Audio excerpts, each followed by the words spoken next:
Muito bem, agora sim, estamos mantendo contato ao vivo, neste momento, com Marcelo Melo, ele que é presidente do Cooperbem, Cooperativa dos Catadores do município de Guarujá. Marcelo, boa tarde, seja bem-vindo à Rádio Guarujá, tudo bem?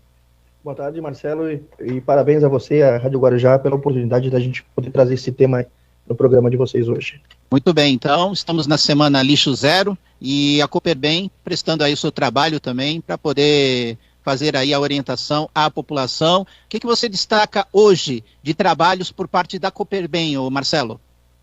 Bom, primeiro, Marcelo, a gente deixar claro que a palavra catador, hoje, que é a nossa atividade fim, né, ela é uma profissão hoje regulamentada pelo Ministério do Trabalho, e o que difere um catador dentro desse trabalho é que dentro de uma cooperativa de catadores a gente cumpre um papel social e um trabalho na questão da coleta seletiva com destinação dos catadores, né? E a nossa cooperativa, como tantas outras no Brasil, a gente hoje pode se destacar no sentido de fazermos a coleta seletiva, dando o destino correto, gerando trabalho e renda, né? Reduzindo o volume de material que vai para aterro sanitário e aumentando a quantidade de recursos naturais que são economizados com o nosso trabalho. A Cooperbem hoje é uma cooperativa que nós estamos já atuando na cidade de Guarujá há mais de 19 anos, né? Hoje nós contamos no nosso quadro 19 cooperados, catadores, e aqui a gente faz desde a coleta, separação, triagem, beneficiamento e destinação para a indústria, tudo que a gente precisa, né? Então a gente hoje tem um trabalho bem forte nessa questão que a gente tem hoje da questão da coleta seletiva, né? E hoje, só para você ter uma ideia, nós já destinamos para a indústria de reciclagem, e esse dado é fresquinho, porque a gente teve uma auditoria semana passada, a gente teve que reviver esses números, mais de 8 mil toneladas de material que foi destinado para a indústria de reciclagem. Isso é um volume muito grande dentro do que a gente fala enquanto resíduo, né? E quanto a gente tem toda essa militância a nível mundial da questão do resíduo zero, né, a gente vai trabalhando como formiguinha para pelo menos amenizar esse impacto de resíduos que a gente tem hoje no meio ambiente. Marcelo, inclusive, vocês estão aí, né, nessa campanha do Lixo Zero, né? Vocês estão com a campanha dos 7 R's, né? Isso. Que é o repense, o recuse, o reduza, reintegre, repare, reutilize e recicle, né? Que é a base da reciclagem, não? Exatamente. E quando a gente até fala sobre esses R's, Marcelo, a gente até costuma colocar que a Política Nacional de Resíduos Sólidos, ela também coloca que o último item é o destino final para o aterro sanitário, né? E a coisa acaba sendo invertida. A última coisa que se pensa quando se fala na questão de resíduos sólidos nos municípios é a palavra reciclagem. E a gente tem que lembrar que isso é um serviço público, que ele precisa ser principalmente incentivado e dando as ferramentas para que a coleta seletiva ela possa ter um alcance cada dia maior, né? Gerando trabalho e renda, e que a gente realmente consiga reduzir a quantidade de resíduos que vão para o aterro sanitário, né? Então, quando a gente atua nesse R, a gente costuma dizer o seguinte: o ideal é que esses outros R's realmente fossem efetivados antes, né? Então, enquanto eles não são, a gente vai tentando, pelo menos no nosso R, fazer o maior número de material reciclável voltar para a indústria de reciclagem. Marcelo Melo, conosco aqui na programação da Rádio Guarujá, presidente do Cooperbem, né? Companhia cooperativa que abriga os catadores de Guarujá, conosco aqui nos 1550 e também pelo Facebook, Rádio Guarujá AM 1550. É importante essa fala, Marcelo, porque, como você mesmo disse, a destinação final do aterro é a última coisa. Precisaria haver a reeducação da sociedade no tratamento do lixo. É isso que vocês lutam, não é isso?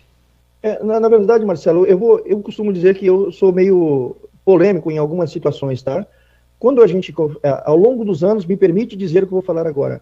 O que a gente mais escuta é que precisamos fazer educação ambiental com as criancinhas para que elas tenham uma consciência melhor com relação aos resíduos.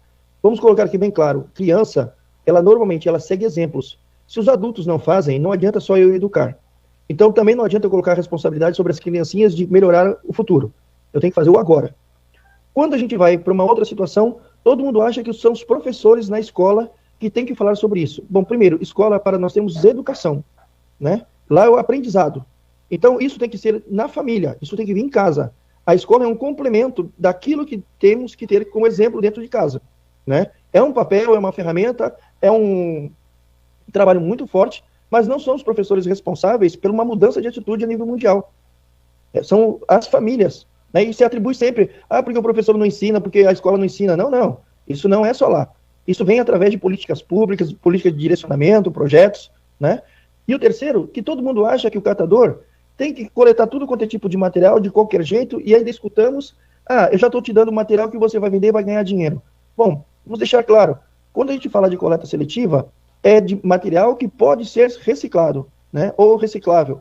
Não é tudo que querem dar para a gente. Então, às vezes, a gente chega no local para pegar material, querem nos dar pia que quebrou, sofá velho que quebrou, a geladeira que não funciona mais, né, roupa velha. Não, nós não estamos falando só desses materiais. E cada segmento tem o seu. E aí fica nas costas dos catadores a ineficiência de programas de coleta seletiva. Então, o que a gente sofre muito com isso? Primeiro, as pessoas, quando a gente fala de educação, a gente tem que começar isso em casa, como eu citei o exemplo. Quando você tem uma cidade que os prefeitos não fazem a coleta seletiva na sua casa, ele é exemplo para quem? Quando os secretários não fazem a coleta seletiva nas suas casas, nos seus departamentos, como é que eles vão falar de coleta seletiva? E aí virou um modismo falar que a minha cidade tem coleta seletiva, que na minha cidade eu apoio os catadores, tudo isso. Só que isso tem um custo, e hoje precisa ter uma contratação. E as prefeituras, a nível de Brasil, elas dificultam muito toda essa contratação com as cooperativas, né? E aí, na nossa cidade, falando especificamente, o que a gente tem de bom? A cidade do Guarujá tem contrato com as cooperativas, a cidade do Guarujá tem um excelentes trabalhos de educação ambiental, independente de agora a gente ter esse período de pandemia, mas isso faz parte do DNA da cidade. Nós temos vários projetos e ações voltados à questão de resíduos sólidos, nós temos várias leis que contemplam tudo isso, só que qual é o grande dificultador que a gente tem? Primeiro, esse é um assunto espinhoso, pouca gente domina, pouca gente tem entendimento. Primeiro, o que é uma coleta seletiva, por que tem que ser feito com as cooperativas, por que tem que ser dado o destino correto, quem é que paga essa conta? Material reciclável não paga a conta disso. Então a gente usa até falar que às vezes a gente vê alguém postando que na Alemanha a pessoa coloca uma garrafa de PET e recebe tantos centavos de euro. O preço que eles recebem por essa embalagem lá de logística reversa não é o que eu vendo aqui por quilo, né? E por quê? Porque lá as leis são mais enérgicas, não, elas são efetivadas.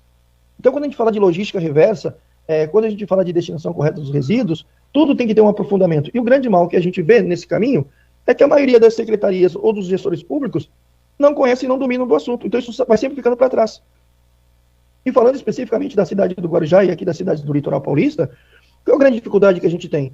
Quando eu tenho uma população flutuante que ela quase dobra com relação à minha população fixa, eu tenho que ter um outro atendimento, né? Eu tenho uma outra demanda.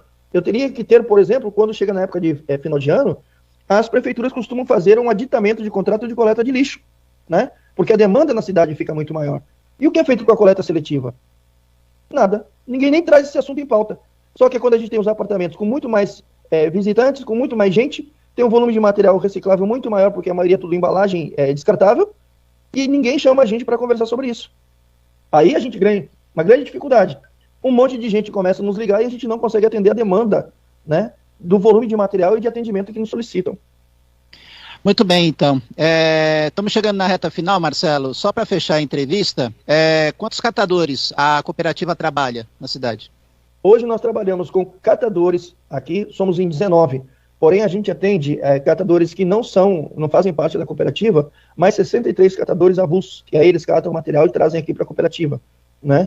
Então, só que nós temos na cidade do Guarujá mais de 8.000 catadores que trabalham avulso, que as pessoas normalmente não enxergam, porque eles estão normalmente sem uniforme, ou puxando uma carroça, ou estão no horário que as pessoas estão trabalhando, né? Mas normalmente cada bairro tem de 10 a 20 catadores na nossa cidade, esses que trabalham e sobrevivem diariamente do material que eles coletam na rua. Marcelo, eu agradeço sua participação aqui na Rádio Guarujá por atender o nosso convite. Muito obrigado. Obrigado a você, Marcelo, e nos colocamos à disposição. Inclusive, a gente acha que precisa aprofundar mais esse assunto, e em a Rádio Guarujá podendo abrir espaço para a gente trazer especificamente assuntos que tratam essa questão da coleta seletiva e a destinação correta dos resíduos.